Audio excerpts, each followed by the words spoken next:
하나님 말씀은 창세기 35장입니다. 1절부터 5절까지만 우리 한 목소리로 읽겠습니다. 하나님이 야곱에게 이르시되 일어나 베델로 올라가서 거기 거하며 내가 내 형 에서의 낯을 피하여 도망하던 때 내게 나타났던 하나님께 거기서 단을 쌓으라 하신지라.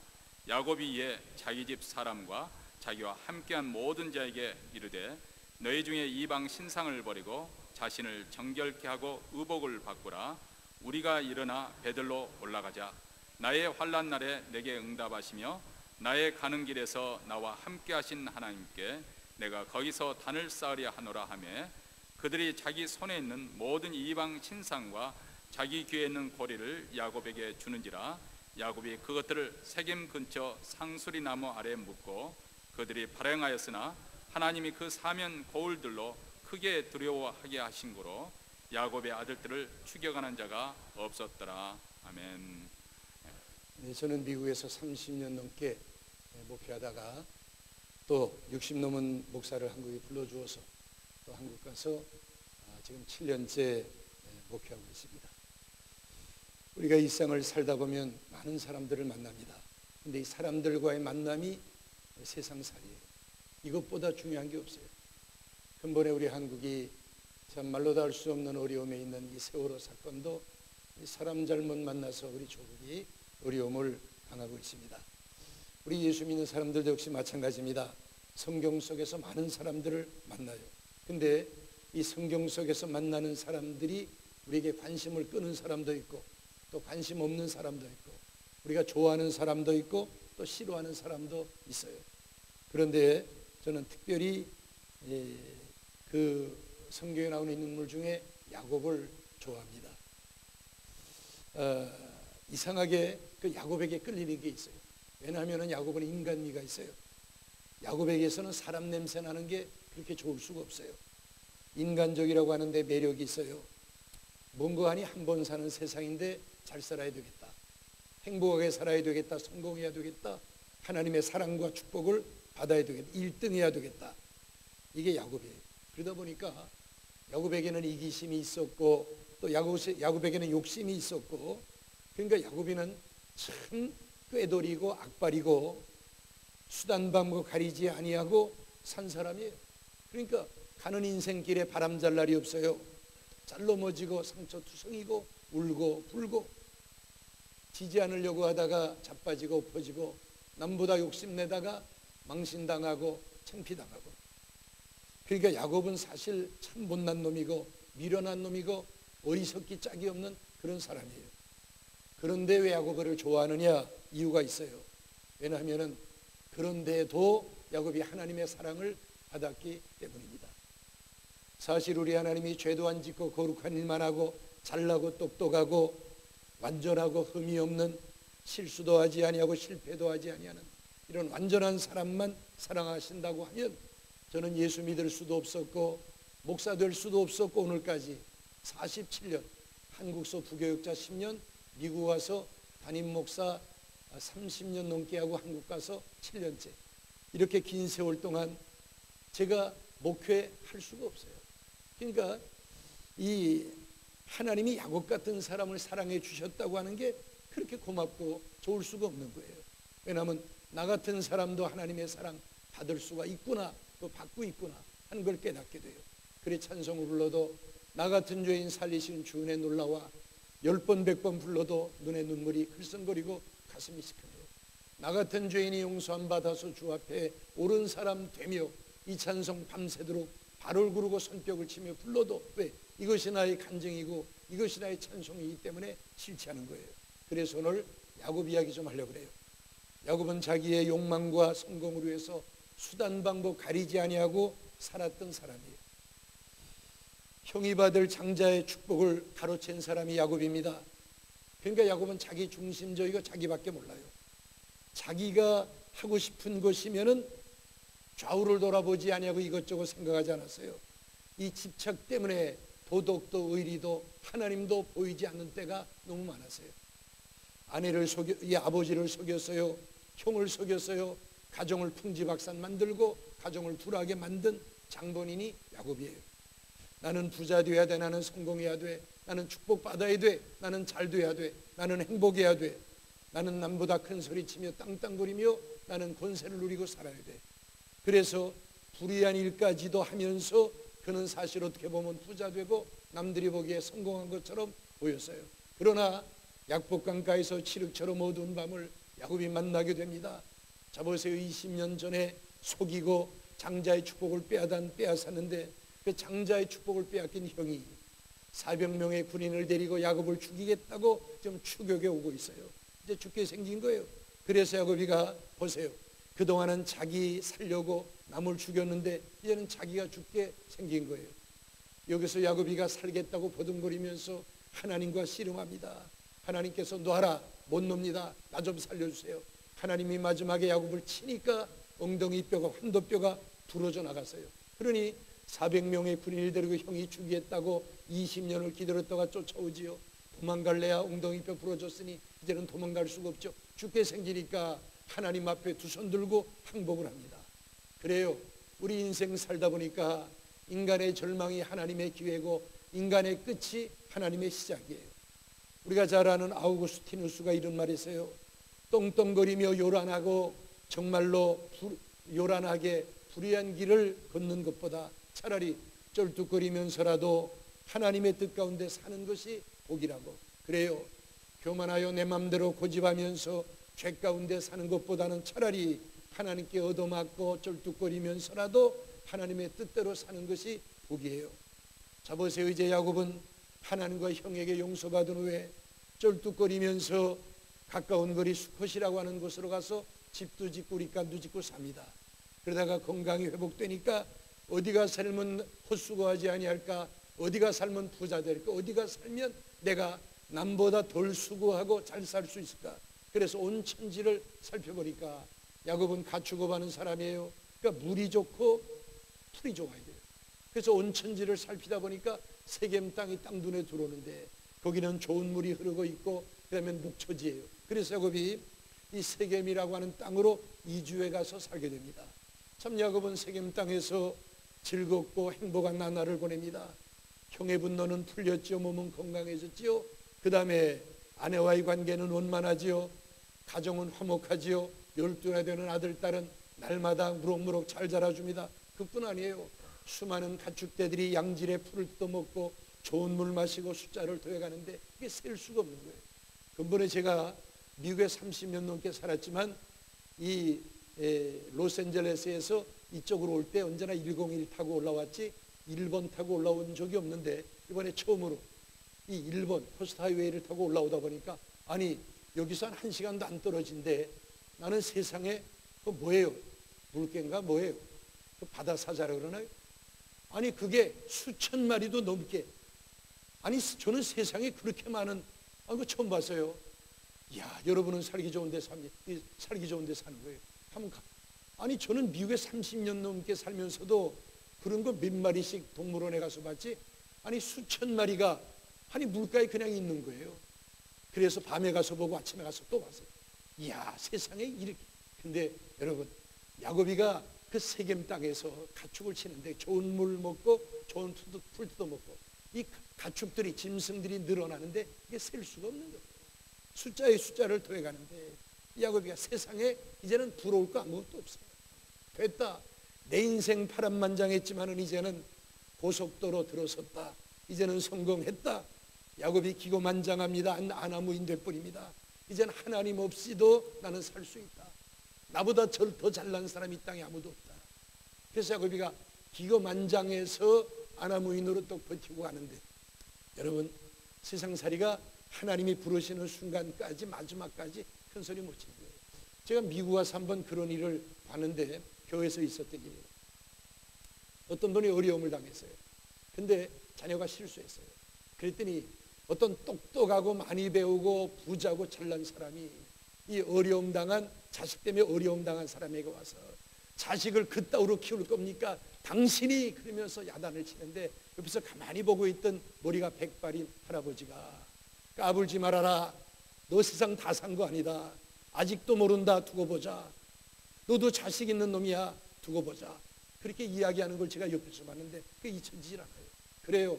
여러분, 하나님이 부르시는 그 순간까지 우린 큰 소리 못 쳐요. 그렇잖아요. 우리가 떵떵거릴 수 없어요. 보세요. 야곱 이거 웬일이에요? 청천 하늘에서 날벼락이 떨어집니다. 큰 불행을 당합니다. 무서운 화가 야곱이를 덮치는 거예요. 그건 그 많은 아들 가운데 단 하나밖에 없는 외동딸 디나. 사실 야곱 아내는 그 옛날이니까 아내가 둘이었어요. 거기다가 여종도 둘인데 여종에게서 자식이 났으니까 이 야곱은 사실 아내는 하나 이상인데 딸은 하나밖에 없어요. 아들은 11인데 딸은 하나예요. 그래 야곱이 이 딸 디나가 얼마나 사랑스럽고 이쁜지 우상이 우상. 아내는 없어도 딸 없이는 못 살고 갔고 이 딸이 자기의 전부 다예요. 너 디나 울리면 큰일 난. 하여튼 디나가 자기 생명 갖고 오빠들도 꼼짝 못하고 아내들도 꼼짝 못. 하여튼 디나가 집안에서 왕이에요. 왕. 자기 마음대로 해요. 너 디나 울리면 국물도 없다 디나. 근데 이 디나가 점점 자라서 사춘기에 딱 접어드니까 여러분 전 세계적으로 사춘기는 어느 민족에 다 있어요. 이 디나가 이 사춘기가 걸리니까 발동이 걸리는데 이 모양을 내고 싶은데 이 세겜성에 사는 여자, 세겜성의 명동에는 여자들이 어떤 패션일까? 머리는 어떻게 하고 화장은 어떻게 하고 옷은 어떻게 입고. 그래서 이 디나가 세겜동네에 좀 구경을 가고 싶은데 야곱이 디나를 과연 보호하는 거예요. 너 디나 세겜동네 나갔다면 큰일 난다. 그러니까 디나 꼼짝 못해. 그러니까 디나를 온 식구들이 보호하는데 디나는 나가고 싶은데 온 식구들이 못 나가게 하는 거예요. 그러니 디나가 견딜 수가 없죠. 발동을 걸려서. 그러다가 어느 날 오빠들 다 목추고 바로 이제 멀리 들러나가고 또 이 뭐 종들이라는 사이에 요 기회를 타가지고 디나가 살짝 빠져가지고 세겜동네에 이 패션 구경을 나갔어요. 디나가 이 세겜동네 나가 보니까 여자들이 머리 보니까 머리를 저렇게 올리기도 하는구나, 머리를 풀리기도 하는구나. 봐라 이 고리를 귀에만 거는 줄 알았더니 코에도 거는구나. 옷차림이 디나가 정신없이 세겜 여자들 구경하고 있는데 이게 웬일이에요? 이 세겜성의 추장 하몰의 아들 세겜, 이게 개망나니. 옛날 추장은 참 그 지역의 여자들 자기 마음대로 건드리고 자기가 거기서는 왕 아니에요. 근데 이게 웬일이에요? 한 번도 본 적이 없는 아름다운 이방 여인, 아름다운 여인이 나타난 거예요. 디나예요. 그러니까 이 세겜이 발동이 걸려가지고 디나를 사냥꾼이 짐승 쫓듯이 이걸 추격해가지고 디나를 딱 잡아가지고 데리고 들어가서 강간하고 자기 집에 붙들어 놓고는 너 내 아내 하자. 그럼 너 달라는 거 다 줄 텐데 내 아내 하자. 붙들어 놨어요. 야곱의 집이 벌컥 뒤집힌 거예요. 야곱이 찾아보니까 디나가 보이질 않아. 야 디나 어디 갔냐? 있었는데 어디 갔어 디나? 아무리 찾아도 디나가 없는 거예요. 야곱이 근심과 걱정으로 꽉 찼다가 저녁에 아들들이 목축업에서 돌아오니까 디나 없어졌다. 집안이 벌컥 뒤집힌 거예요. 이 소식들은 야곱의 집이 벌집 씌워놓은 것처럼 완전히 온 식구들이 흥분하는 거예요. 온 식구들이 분노와 근심으로 가득. 어떻게 된 거냐 디나. 소식이 들려오는데 세겜 추장에게 붙들려서 강간당하고 벌거벗김 당해가서 추장집에 붙들려 있다. 이렇게 되니까 야곱의 아들들이 어떻게 이런 일이 있을 수 있단 말인가. 이제 볼장 다 봤다. 우리 아버지는 평생 눈물 속에 세월 보낼 거고 우리 집의 웃음은 떠났다. 하나님의 영광 떠났다. 우리 집은 망했다. 이렇게 되니까 이성을 잃어버린 아들들이 수치와 억울함을 복수하기 위해서 궁리하다가 아버지와 의논도 하지 아니하고 일을 저지릅니다. 세겜성에 가서 세겜성 지도자라고 협상을 벌입니다. 이 세겜성 지도자들이 우리 추장이 디나를 저렇게 연애하고 좋아하니까 디나만 우리 추장의 아내를 주면 너희들 땅 달라면 땅 주고 너희들이 어차피 이 지역에 사니까 우리 상부상조하면서 같이 살자. 이때 야곱의 아들들이 안 돼. 너희들은 개같은 민족이고 우리는 할례받은 거룩한 백성인데 어떻게 내 동생을 너희 추장 아내로 주냐? 못 줘. 그러나 너희 추장이 이미 일을 저질렀으니까 방법을 찾아야 될 텐데 사실 방법이 하나 있기는 있는데 너 할 수 있겠니? 뭐냐? 뭐든지 할 수 있다. 그랬더니 야곱의 아들들이 너희들은 할례받지 않은 개같은 민족인데 우리 할례받은 족속인데 만일 너희 남자들이 할례를 받으면 내 동생을 너희 추장의 아내로 주고 우리가 이 지역에서 서로 상부상조하며 살 수 있다. 그랬더니 야곱의 이 세겜성 지도자들 우리 추장이 그렇게 디나를 좋아하는데 우리 못할 거 뭐냐. 그래서 세겜성의 모든 남자들이 할례를 받습니다. 여러분 지금은 남자아이가 태어나면 병원에서 바로 할례를 행해요. 근데 그 수천 년 전에 의술도 발달되지 않았을 때 무슨 이 사기 조각 가지고 아니면 차돌 조각 가지고 할례를 받으면 이 남자 어른에게 이 일을 행하면 며칠 누워서 꼼짝달싹 못하고 누워서 죽은 듯이 누워있는 거예요. 이걸 야곱의 아들들이 노린 거예요. 그래서 세겜성의 남자들이 할례를 받고 누워서 앓고 있는데 야곱의 아들 줄 중에 시몬과 레위가 집에 있는 칼이 한 칼은 전부 다 갈아가지고 세겜성에 습격 들어가서 누워서 앓고 있는 남자들 전부 다 칼로 찔러 죽이고, 그 다음에는 세겜성에 가서 좋은 물건 다 노략질해 오고 여자들 사로잡아 오고 세겜성에 불 지르고 추장집에 붙들려 있던 자기 동생 디나를 구출해 가져옵니다. 세겜성이 불바다 된 거예요. 자, 이렇게 되니까 보세요. 이 지역에 이 세겜 족속만 사는 거는 야곱 족속도 살고 가나안 족속, 브리스 족속 여러 족속들이 사는데, 뚱딴지 같은 야곱 족속이 어디서 굴러 들어와서 이 지역에 살더니 세겜 사람들을 속이고 세겜성을 망하게 했다. 그러면 야곱 족속들이 언제 또 우리에게 저런 일을 저지를지 모르는데 우리가 선수치자. 그래서 가나안 족속을 중심으로 여러 족속들이 연합을 해가지고 야곱의 족속을 포위해가지고 점점 포위망을 좁혀 들어옵니다. 자, 야곱의 모든 식구가 몰살을 당할 위기에 놓인 거예요. 보세요. 강간 사건이 속이는 사건으로, 그 다음에는 살인 사건으로 번졌는데 이제는 별 수 없이 주위에 있는 연합 족속에게 야곱의 모든 식구가 몰살을 당할 위기에 놓이고 만 겁니다. 야곱의 일장춘몽 산산조각. 야곱의 그렇게 100번 1000번 계산해도 맞던 계산이 맞아떨어지지가 않아요. 야곱의 계산기 컴퓨터가 고장난 거예요. 야곱의 두뇌가 말을 듣지 않는 거예요.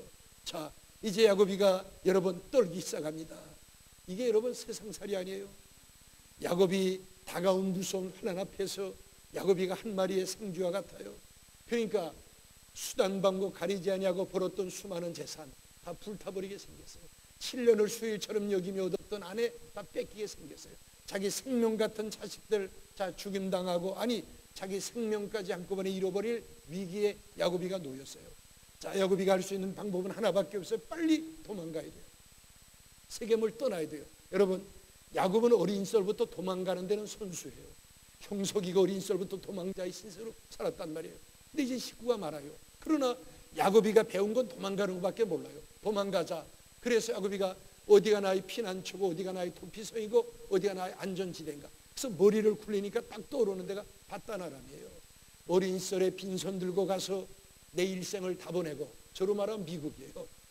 30 되기 전에 미국 땅에 와서 30대, 40대, 50대 다 보내고 60 넘어 한국 가서 지금 7년째 목회하고 있어요. 야곱이가 딱 떠오르니까 바다나라. 내 젊음을 다 보내고 나를 자수성가시켜서 부자 만들어주고 내 아내의 고향이고 내 자식들의 고향. 내가 바다나랑 가면 골목까지 알고 나를 모르는 사람이었고 난 바다나랑 가면 살 수 있다. 그래서 자기도 모든 식구들이 끌고 바다나람으로 도망가려고 그러는데 야곱의 가는 길을 딱 막는 사람이 있어요. 누구예요? 자기의 외삼촌이며 장인인 라반. 여러분, 이 야곱이 바다나람을 떠날 때 다시는 자기 장인의 얼굴을 안 보기로 작정했어요. 내가 죽으면 죽었지 안 온다. 그래서 자기 아내를 통해서 이 라반의 우상단지까지 훔쳐가지고 왔거든요. 아니면 싹 바꾸고 떠났어요. 그러니까 장인의 얼굴이 딱 떠오르니까 다리가 후두들 떨리는데, 내가 이방인의 손에 죽으면 죽었지 내 장인 얼굴을 내가 무슨 낯으로 본단 말인가. 못 봐.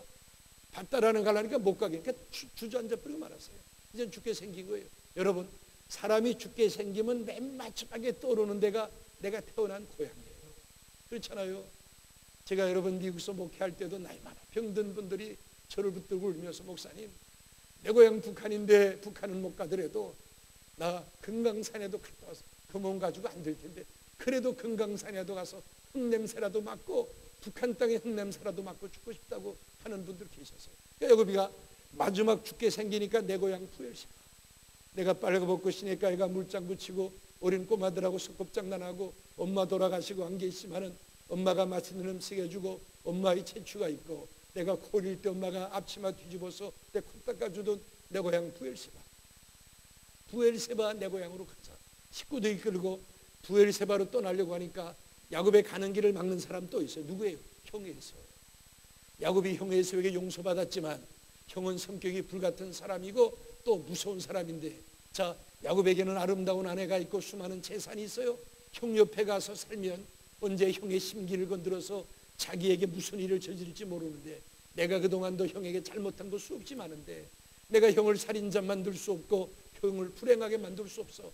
내가 이방인의 손에 죽으면 죽었지 내가 부엘세바 못 가겠어요. 주저앉았어요. 그러니까 자 보세요. 야곱 보세요. 어디론가 떠나야 하는데 이 넓은 천지에 갈 곳이 없는 거예요. 가장 행복하고 잘난 줄 알았던 야곱, 문제를 만나고 보니까 가장 불쌍하고 초라앉아 넓은 세상에 갈 곳이 없어요. 갈 곳이. 자 보세요. 야곱이 곤경에 처해서 아무런 살 길이 없어요. 갈 곳도 없어요. 해결의 방법도 전혀 없어요. 발을 동동 구르며 안타까워 울고 있는 야곱에게 바로 이때 부드러운 하나님의 음성이 야곱의 귓전을 때립니다. 일어나라. 그리고 베델로 올라가라. 이 음성 들은 야곱은 지난날 나그네 길에 우상 청산하고 모든 잘못 철저하게 회개하고 돌이켜서 온 식구들이 끌고 베델로 올라가서 하나님의 축복 속에 살았다는 것이 오늘 본문의 내용이에요. 오늘 이 아침 이 말씀을 통해 2014년 오늘 5월 18일, 오늘 여러분 5.18이에요. 2014년 5월 18일 오전 11시 지금 40분 50분 더 가는데, 오늘 이 아침 하나님께서 이 말씀을 통해 하나님이 각자 나에게 들려주시는 하나님의 강력한 음성을 듣는 이 아침 되기를 주의 이름으로 축원합니다. 자 보세요. 사면팔방이 완전히 막혀버렸어요. 갈 곳도 없어요. 살 길도 없어요. 비참한 죽임을 당해야 되는 야곱에게 우리 고마우신 하나님이 나타나셔서 야곱아, 너 세계에 믿지 말고 일어나라. 그리고 베델로 올라가라. 하나님이 야곱에게 명령하십니다. 명령은 이건 부탁의 명령이에요. 하나님 명령하십니다. 야곱 좀 보세요. 딸이 세겜 추장에게 말 안 듣고 몰래 빠져나가서 여러 번 산책하다가 붙들려가지고 강간당하고 붙들려서 울다가 오빠들의 손에 구출해 오니까 방구석에 쭈그리고 앉아서 내 인생 망쳤다고 난 어떡하면 좋냐고 울고 불고 난리를 쳐요. 이때 야곱이가 딸 이 디나를 붙들고 피통하게, 너 계집아이가 가만히 집에 있지 아니하고 뭐를 내가 너에게 못해준 거 뭐냐? 너 해달라는 대로 다 해줬어. 내가 이 집의 왕이었어.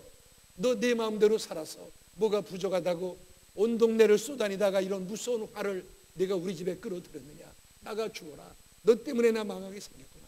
아들들에게는 이놈들아, 너희들이 뭔데 나하고 인원도 하지 않고 이렇게 사건을 확대해서 나와 내 집을 다 멸망하도록 만들었던 이 원수 같은 놈들아, 누가 나를 이 지경으로 만들었느냐? 누가 나에게 뭘 뺏었느냐? 나는 어떻게 하면 좋단 말이냐? 야곱이 원망과 살궁리에 급급합니다. 자, 여러분 대답하세요. 디나가 산책 나간 게 잘못일까요? 아니에요. 아들들이 문제를 확대했나요? 아니에요. 문제는 야곱에게 있었고 잘못은 야곱에게 있었어요. 기름진 옥토화에는 세겜이 좋아서 자네들 잘 자라주고 짐승자 늘어나니까, 가축사 늘어나니까 거기에 푹 빠져서 하나님과 약속을 잊어버린 데 있었어요. 문제는 야곱이 하나님과 약속을 세상 재미 속에 푹 파묻어 버렸어요. 깨닫지 못하는 야곱, 하나님은 포기하지 않으셨습니다. 저가 욕심쟁이, 부자 되면 돌아와. 하나님이 부자족에서 안 돌아와요. 저게 자식의 자식을 주면은 아비의 심정 알고 돌아올 거야. 하나님이 12나 된 아들 딸을 주었어요. 하나님이 기다리고 기다리다 끝내는 사랑의 매를 들어서 야곱이를 때렸어요. 환난을 주었어요. 성경은 환난 날에 나를 부르라고 하는데 야곱은 안 불러요. 야곱은 깨닫지 못하고 원망과 불평합니다. 울며 불며 난리를 칩니다. 깨닫지 못하는 불쌍한 야곱에게 하나님이 오늘 창세기 35장 1절 보니까 잘 보세요. 하나님이 주옵니다. 하나님이 중심이에요. 하나님이 야곱에게 이르시되, 하나님이 모든 사람에게 이른 거 아니에요. 하늘의 레시바를 야곱의 귀에다만 대고 하늘의 확성기를 야곱의 귀에다 대고 하나님이 야곱에게 이르시되 일어나라. 그리고 베델로 올라가라. 이거예요. 하나님이 야곱에게 명령하십니다. 야곱아 일어나. 그리고 베델로 올라가. 베델이 어디예요? 어린 나이에서 비에 빈손 들고 울며 주먹으로 눈물을 훔치며 아무도 없는 빈들 짐승 우는 소리에 몸을 웅크리고 다 살 길 없으니까, 죽게 생겼으니까, 방법 없으니까 하나님께만 대롱대롱 매어달렸던 그곳, 하나님은 천군 천사를 동원해서 응답해 주시던 그때로 돌아가는 거예요. 여러분, 하나님이 오늘 이 아침 우리에게도 이 명령을 다시 하십니다. 나에게도 하나님이 이 명령을 하십니다. 그만큼 사건들을 보여주었는데도, 그만큼 말씀을 들려주셨는데도 깨닫지 못하는 바로 당신에게 오늘 이 아침에 누구누구야, 각자 하나님 이름 부르면서 누구누구야, 너 일어나라. 그리고 베델로 올라가라. 하나님이 오늘 이 아침 명령하십니다. 여러분의 베델이 어디입니까? 내가 처음 주님 만나 주님의 사랑에 감격해서 내 죄를 회개하고 주님은 내 죄를 용서하시고 나를 자녀 삼아주시던 주님과의 첫사랑이 있던 그때가 나의 베델이에요. 아니면은 처음 미국 땅을 밟고 내가 이 땅에서 살 수 있나요? 내가 이 땅에 정착할 수 있나요? 정말로 동서남북을 분별하지 못하고 영어 한마디도 못하고 살 길이 막막할 때 눈물을 훔치면서 하나님께 매달렸던 순수한 마음이 있던 그때. 아니에요. 모르겠어요. 물질 문제일지 사람 문제일지 교회 문제일지 몰라요. 어려운 가운데서 하나님이 문제만 해결해 주시면, 하나님 살려만 주시면, 하나님 이번만 봐주시면 하면서 하나님께 매달렸던 때 없나요? 절박한 그때, 정말로 순수하게 눈물을 흘리면서 매달렸던 그때가 나의 베델이에요. 그때 내가 예수 몰랐지만은 그때 하나님은 나를 아시고, 그때 불러갔으면 우리는 끝났어요. 지옥 갔어요. 그러나 나는 하나님 몰랐지만 하나님은 나를 아시고 그 어려운 가운데서 위경에서 건져주시고 여기까지 오게 하셨어요. 저에게도 베델이 있고 여러분에게도 베델이 있어요. 이 베델로 돌아오라는 거예요.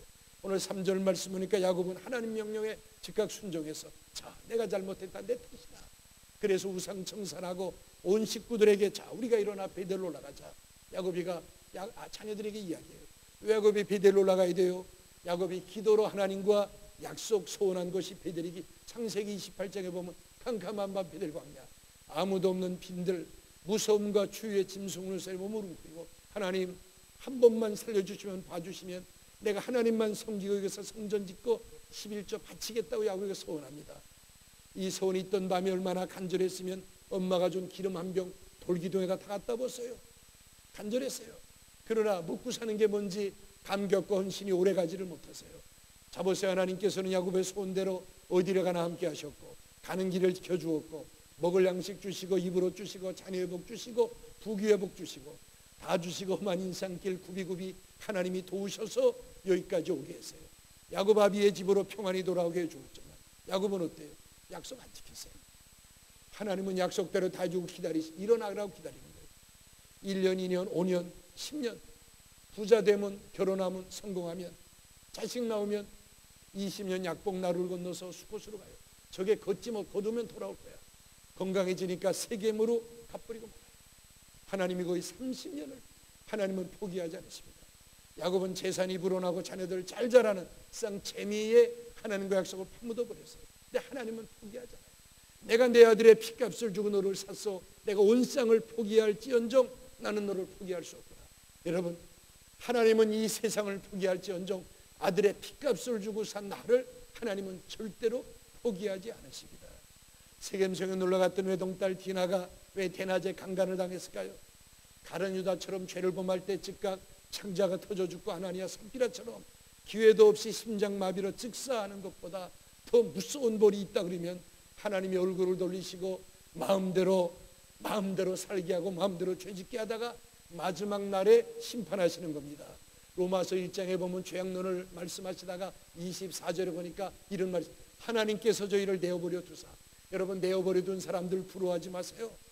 예수 믿지 않아도 주의를 범해도 11조 도둑질해도 내 멋대로 살아도 내 마음대로 살아도 뭐 이만하면 뭐 됐잖아. 내 지혜 가지고 내가 노력해 사는데, 여러분, 하나님의 약속이 소원 잊어버린 척하고 있어도 사업이 잘 되고 모든 일이 풀린다고, 어려움 없다고 여러분 꼭 하나님의 사랑을 받는 건 아니에요. 아버지를 떠난 둘째 아들이 왜 돌아와야 돼요? 아버지가 기다리고 계시기 때문이에요. 아버지가 포기하지 않고 계시기 때문에 돌아와야 돼요. 이거예요. 그러니까 아버지가 기다리는 동안은 여러분 돌아와야만 돼요. 안 돌아. 그러니까 아버지가 기다리는 동안 제 아무리 잘 먹어도 잘 살아도 마음에 평안이 없어요. 방주를 떠난 비둘기가 왜 돌아와야 돼요?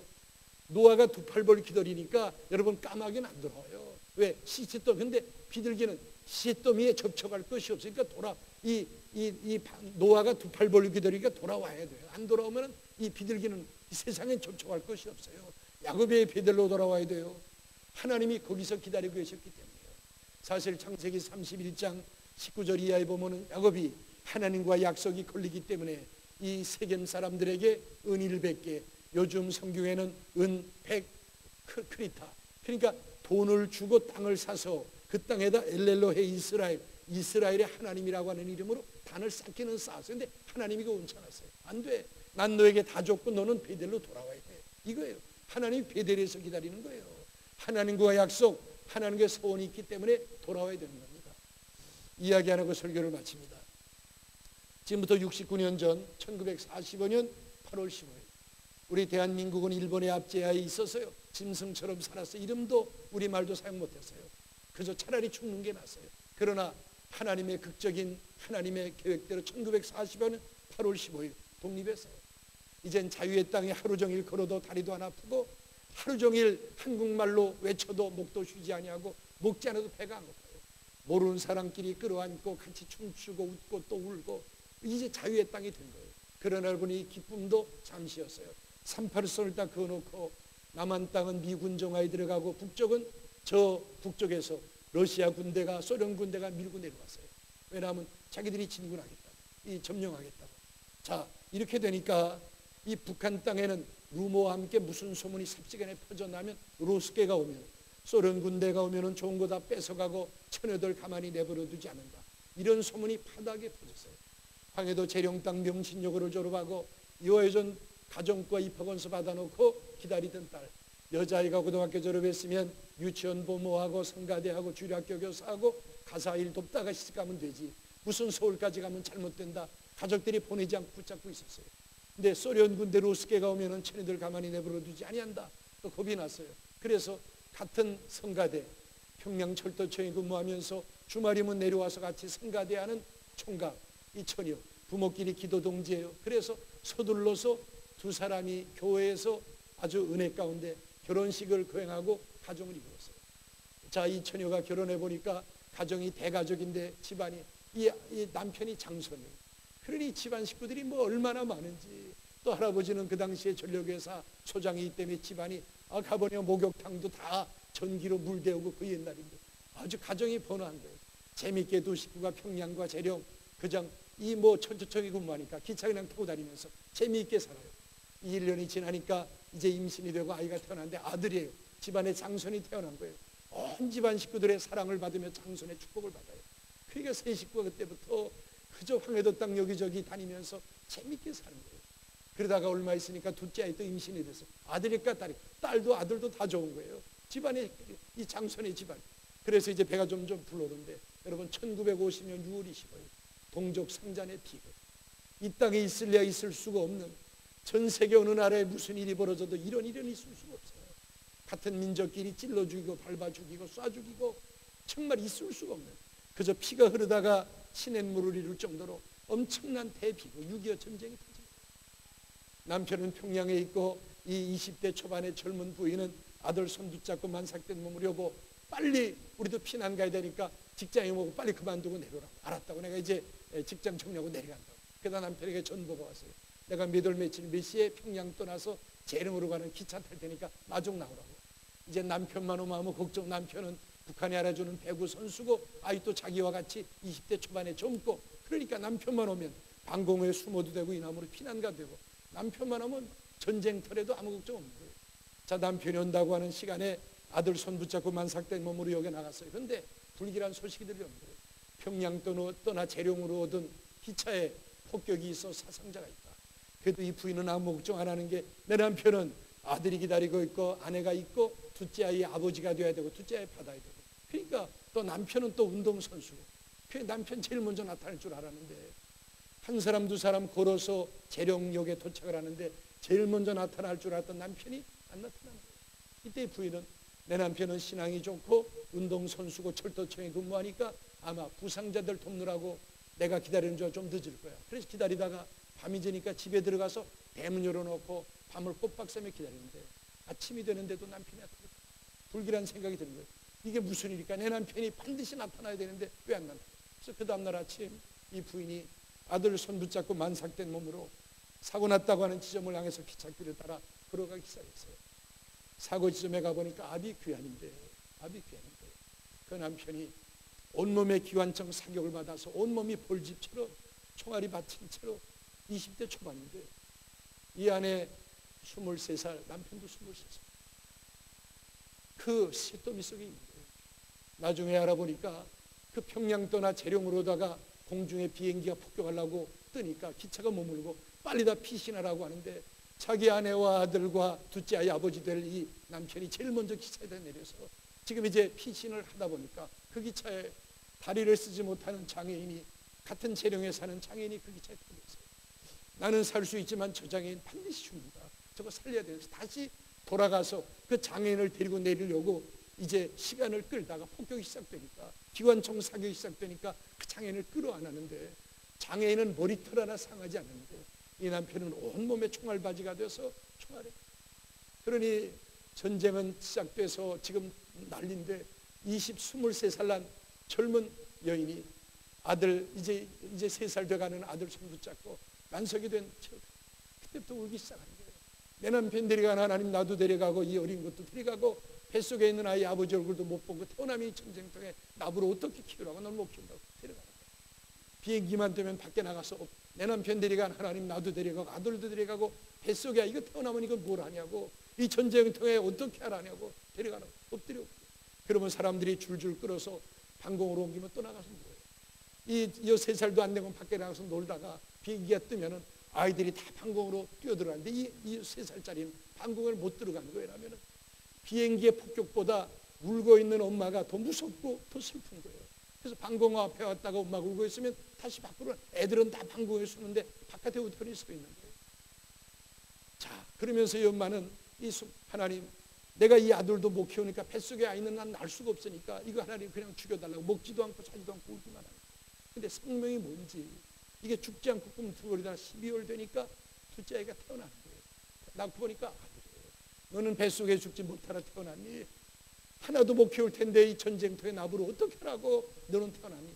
계속해서 먹지 않고 울기만 하니까 몸이 마를 텐데 띵띵 부어서 물속에 빠진 생쥐처럼 띵띵.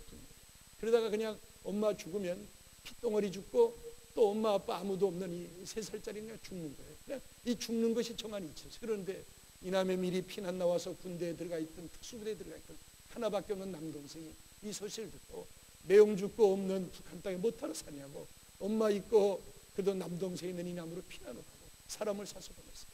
그리고 12월 달도 안 뜨고 그 별도 안 뜨는 금은 밤에 황해도 연안어느 무인도 섬에 나와 있으면 내가 이남에서 배를 보낼 테니까 그 배를 타고 나오라고 쪽지를 보냈어요. 이 부인이 그래, 남편 없는 북한 땅에 내가 못하러 살아, 엄마 기다리고 있고 남동생 이남으로 가자. 그래서 12월 금음, 달도 안 뜨고 별도 안 뜨는, 여러분 그런 그 금음에 핏덩어리 등에 업고 아들 손 붙잡고 그 다음에는 황해도 연안 무인도 섬으로 나온 거예요. 그 이남에서 보낸 배를 기다려요. 근데 배가 오질 않아요.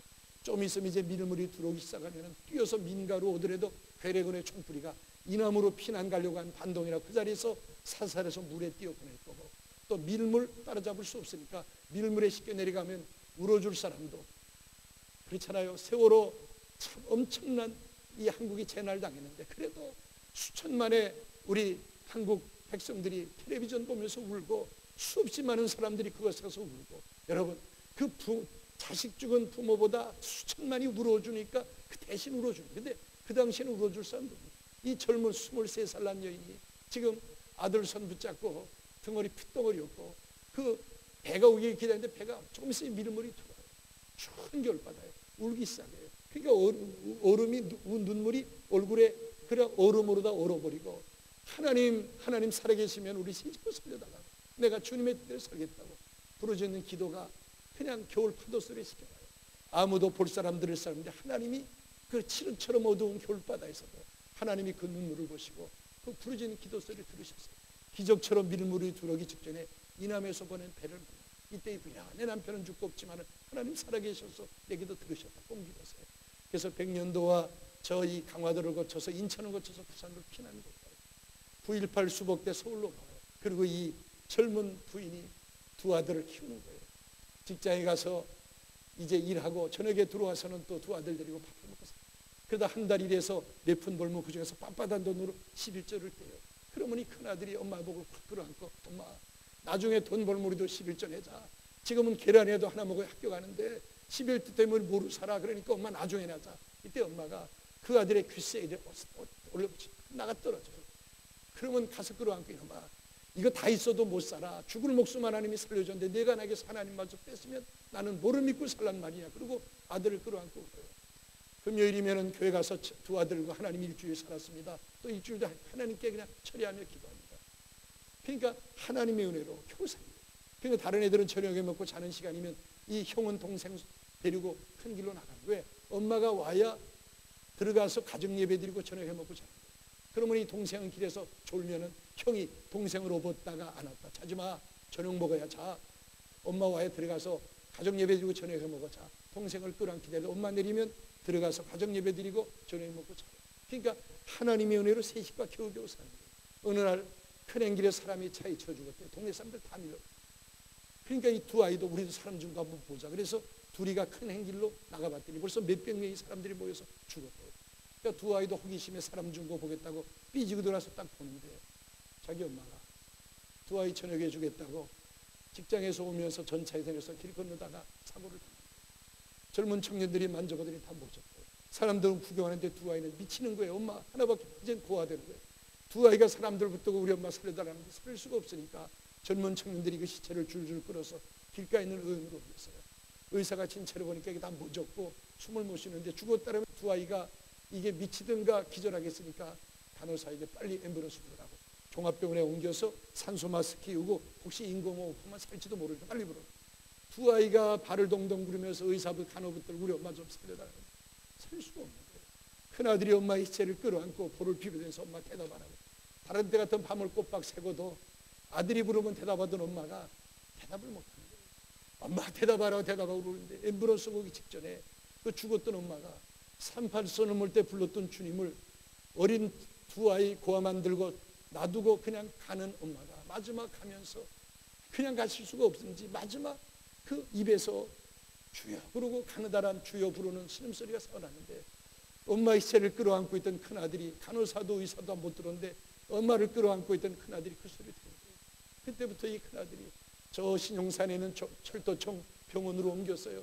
의사들이 이건 죽었다고 사망 선고해야 되는데 두 아이가 울어대니까 산소 마스크 끼우고 놔두는데 자기는 숨을 못 쉬고 이제 인공으로 숨을 쉬고 그러나 큰아들은 엄마를 끌어안고 하나님 우리 엄마가 주여 부르는 소리 내가 들었어요. 엄마가 부른 주님 살아계신 우리 엄마 살려줘. 그럼 내가 주님의 뜻을 계속했어요. 그래도 엄마가 숨을 못 쉬는 거예요. 하루 이틀 3일 4일 떼내야 되는데 의사들이 참아 못 돼요. 5일 6일 7일 일주일 만에 주일 새벽 종소리에 엄마가 눈을 뜨고 살아납니다. 그러나 큰아들은 엄마 한번 호강시켜보겠다고 곁길로만 가요. 그때마다 하나님은 병에 걸려서 의사가 못 고칠 병에 걸려서 안수기도로 병이 났어요. 교통사고로 죽을 건데 이 큰 미군이 모는 그 뒤에 탱크 싣고 그 다음에는 자동차 10대 20대 싣는 그 큰 트레일러 거기에 부딪혀서 온몸이 가루가 될 텐데 기적으로 살아나고 그래도 깨닫지 못하고 곁길로만 가요. 그러다가 어느 날 부흥에 참석했다가 하나님이 부르는 음성을 듣고 회개하고 그때 하나님과의 손을 잡고 돌아와서 신학을 공부하고 목사가 됩니다. 그리고 미국으로 건너옵니다. 여러분 그 큰아들이 접니다. 아버지 얼굴 좀 보지 못한 제 동생은 한국에서 어느 큰 회사 사장으로 있으면서 지금도 어머니에게 잘해요. 저희 어머니 지금도 살아계시는데 산호제에 계십니다. 제 동생 저도 제 아들도 목사 돼서 미국에서 목회하고 있고 제 동생 아들도 목사 돼서 뉴저지에서 목회하고 있고 또 둘째 아이는 산호제 임마누엘 교회 지금 전도사로 있어요. 제 어머니가 지금도 야, 너희 아버지가 장애인 살리고 하나님 미리 돼서 죽었으니까 우리가 이렇게 됐지 만일에 그런 일이 없었더라면 우리가 북한에서 어떻게 피난 나갔겠냐. 하나님 미리 죽어서 땅에 묻혀 썩어서 네 아들 목사 되고 너 목사 되고 네 동생 자녀 둘 다 하나님의 종들. 이것 봐라. 그 당시에는 하나님은 망했지만 이제는 하나님의 뜻을 알겠다. 하나님의 손이다. 저희 어머니 이렇게 말씀하시면서 지금도 감사하면서 비록 건강하지 못하지만 아직도 살아계십니다. 오늘 이 아침 하나님이 당신을 오랫동안 기다리셨습니다. 살아온 날들을 한번 돌이켜보시기 바랍니다. 우연이 아니에요. 깊은 잠에서 깨어 일어나시기 바랍니다.